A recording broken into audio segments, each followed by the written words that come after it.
And joining me now is Christopher Bedford, senior editor at the Federalist. Chris, welcome back. Always great to see you. A lot to get to, but I want to start with something that we just heard in Owen's package.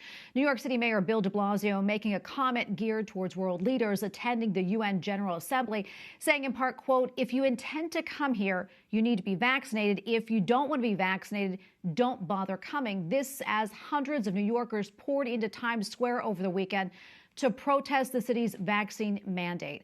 I'd like to get your thoughts.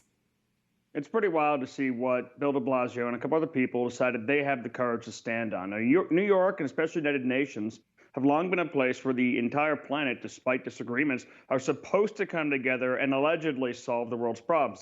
That very rarely happens.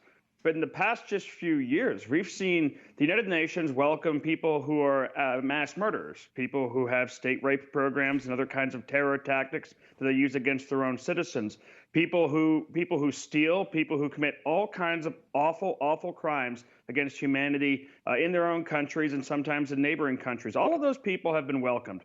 What Bill de Blasio decided was something that was over the line, that was beyond the pale, was whether or not you had a vaccine mandate to fit their restaurant rules. Bolsonaro of Brazil, who he specifically targeted there, has said, I have natural immunity. I don't need to do that. There's a back and forth scientific debate on that. Some of the science is certainly on Bolsonaro's side.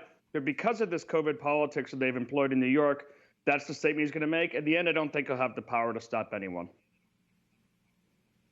Yeah, and now I want to go to the border, Chris, where thousands of Haitian migrants have set up a camp underneath the International Bridge in Del Rio, Texas, and now hundreds of those Haitians have been put on planes and sent back to Haiti, as we mentioned. I want to get your take on that and also what we are seeing overall with the influx of migrants coming to the U.S.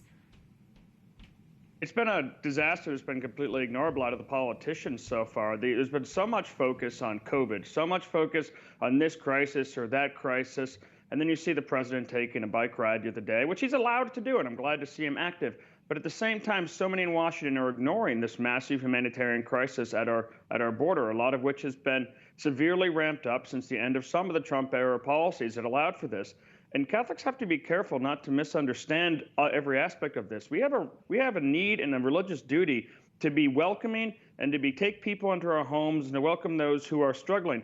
But we don't have any kind of religious duty to have no nations, no orders, and no laws. Immigrants, there are many, many ways to get to the United States legally. We have a very, very liberal, since the 60s, immigration system in this country. However, floods and hordes of people crossing the border under the control of cartels is not a very good example of compassion. It opens people up to all kinds of abuse before they get here, on the journey here, if they're killed on the way here, and then after they get here.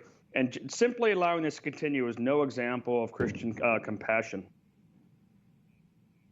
Yeah, and on another note, as you know, the Pentagon admitted that the drone strike meant for ISIS-K members actually killed 10 civilians, including children. And now we're hearing reports that the CIA actually sent a warning to the military just before that strike, saying that children were in the area. Chris, how do we make sense of this, and how did such a tragic failure like this happen?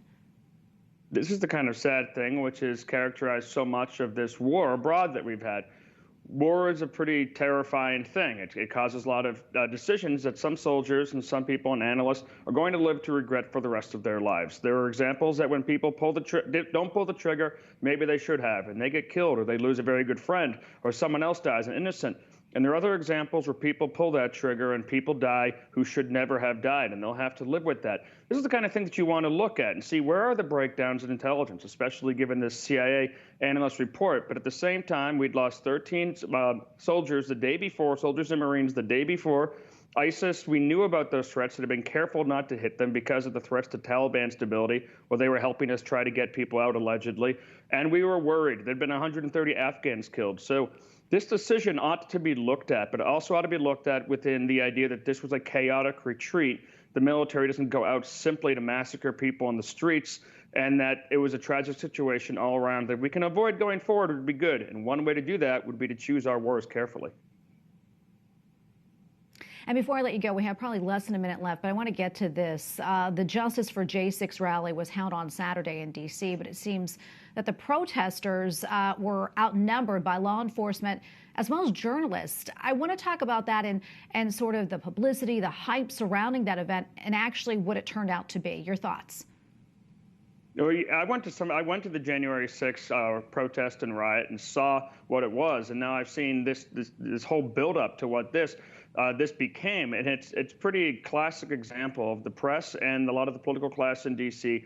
trying to make something up that wasn't. There are so many things going wrong in this country, so many things that really matter, but the pearl clutching and the screaming and the attempts to ramp back up to DEFCON 1, this threat to America, these claims I read in some newspapers that Capitol Hill residents are living on edge. I live in Capitol Hill. I was not on edge. And if you look at any of the pictures of this crowd that gathered, the vast majority of them don't look like the January 6 rioters. They look like federal agents and other kinds of embedded people who are in there to report on potential terrorist threats and potential criminals. This is a big thing that wasn't. There's a lot of egg on the politicians and the press's face for trying to fearmonger and scare the American people into an insurrection that doesn't exist. Well, Chris, we got to leave it right there. Thank you so much. Always appreciate your analysis. Thank you.